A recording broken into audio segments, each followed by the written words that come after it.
Assalamualaikum warahmatullahi wabarakatuh. Semangat pagi semuanya. Ketemu lagi dengan Ibu Estri Atut Uri Handayani. Selamat tahun baru ya. Semoga tahun ini lebih baik daripada tahun yang kemarin. Anak-anak, tema yang akan kita bahas di semester genap ini yang pertama adalah kelangkaan. Tujuan pembelajarannya, 1. Menjelaskan pengertian kelangkaan. 2. Mengidentifikasikan faktor-faktor penyebab kelangkaan. 3. Menjelaskan cara untuk mengatasi masalah kelangkaan.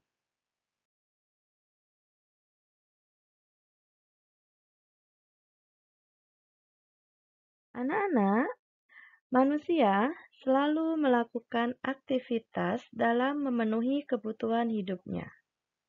Manusia sebagai Homo economicus atau sebagai makhluk ekonomi. Sebagai makhluk ekonomi, manusia tidak pernah merasa puas dan selalu berusaha terus-menerus untuk memenuhi kebutuhan hidupnya. Kebutuhan adalah suatu keinginan terhadap suatu barang atau jasa yang menuntut adanya suatu pemenuhan. Apabila tidak terpenuhi, akan mempengaruhi kelangsungan hidup manusia tersebut. Seiring perkembangan waktu, di mana jumlah manusia semakin bertambah, tentu saja kebutuhan manusia akan bertambah pula. Dalam memenuhi semua kebutuhannya, manusia harus bekerja untuk mendapatkan uang. Kemudian, dengan uang tersebut digunakan untuk memenuhi kebutuhan hidupnya. Dari apa yang sudah Ibu jelaskan di awal tadi mengenai kebutuhan, kemudian apa ya hubungan antara kebutuhan dengan kelangkaan? Nah, sebelum kita jawab, mari kita perhatikan ilustrasi gambar di bawah ini. Nah, coba kalian amati anak-anak. Gambar yang pertama, di situ ada masyarakat sedang mengantri untuk membeli BBM di pom bensin. Gambar 2, masyarakat sedang mengantri dalam mendapatkan air bersih di perkotaan. Nah, dari ilustrasi dua gambar tersebut, muncul pertanyaan, kenapa kejadian tersebut bisa terjadi? Iya, betul. Bahwasanya kebutuhan manusia itu jumlahnya tidak terbatas. Sementara alat pemuas kebutuhan manusia itu sangatlah terbatas. Hal inilah yang mengakibatkan masalah ekonomi, yaitu kelangkaan. Kelangkaan adalah suatu keadaan di mana terjadi ketidakseimbangan antara kebutuhan manusia yang banyak, sementara barang dan sumber daya jumlahnya sangat terbatas. Contohnya bisa kalian lihat gambar di bawah. Ya, LPG sering terjadi langka karena adanya produksi yang terkendala. Tetapi kebutuhan masyarakat sangat banyak terhadap LPG tersebut. Maka timbullah kelangkaan dengan adanya antrian yang sangat panjang. Faktor-faktor penyebab kelangkaan. Yang pertama, terbatasnya sumber daya alam memuas kebutuhan manusia. Penggunaan sumber daya alam yang tidak dapat diperbaharui seperti minyak bumi, batu bara, dan mineral pada akhirnya akan menyebabkan penipisan persediaan sumber daya tersebut.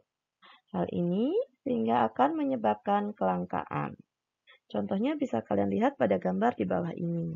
Tentang bahan tambang, ada sumber daya alam hutan, dari laut, dan sebagainya. Nah, yang kedua, rusaknya sumber daya alam karena tindakan manusia. Seperti contohnya pengundulan hutan, perburuan liar, pencemaran lingkungan. Kerusakan sumber daya alam dapat berdampak pada kelangkaan.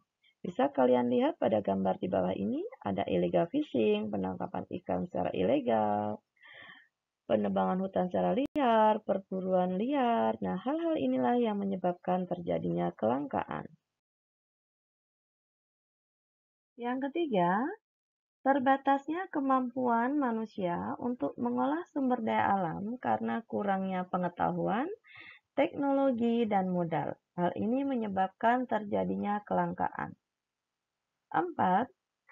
Jumlah pertumbuhan penduduk selalu lebih cepat daripada jumlah sarana pemenuhan kebutuhan manusia. Hal ini terjadi antara lain karena pertambahan jumlah penduduk yang demikian cepat, sehingga menyebabkan ketidakseimbangan antara kebutuhan dengan ketersediaan sumber daya alam. 5. Terjadinya bencana alam.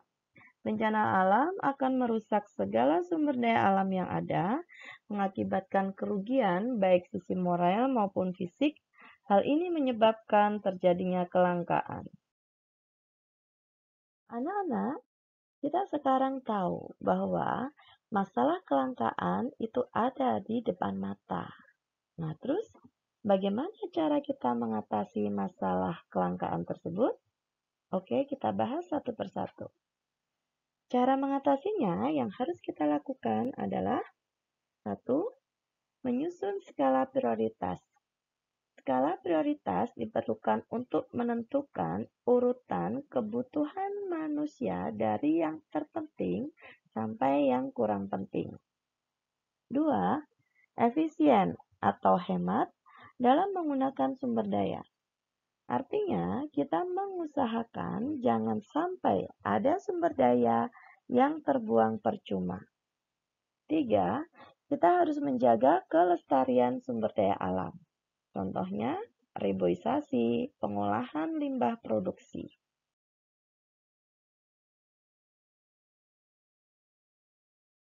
Yang keempat adalah penggunaan teknologi tepat guna dan ramah lingkungan dalam produksi yang bertujuan agar penggunaan teknologi tidak menyebabkan kerusakan sumber daya alam yang dapat menimbulkan kelangkaan. 5.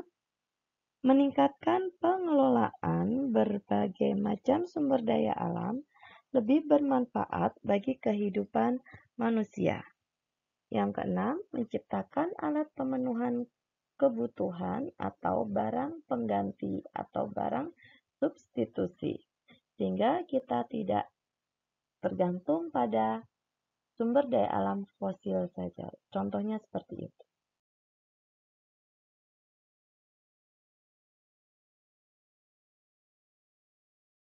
Alhamdulillah, selesai sudah pembelajaran hari ini.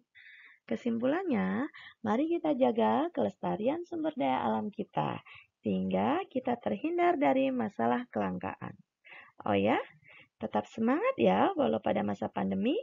Tetap patuhi protokol kesehatan. Salam sehat selalu. Ingat, stay at home. Bye-bye. Wassalamualaikum warahmatullahi wabarakatuh.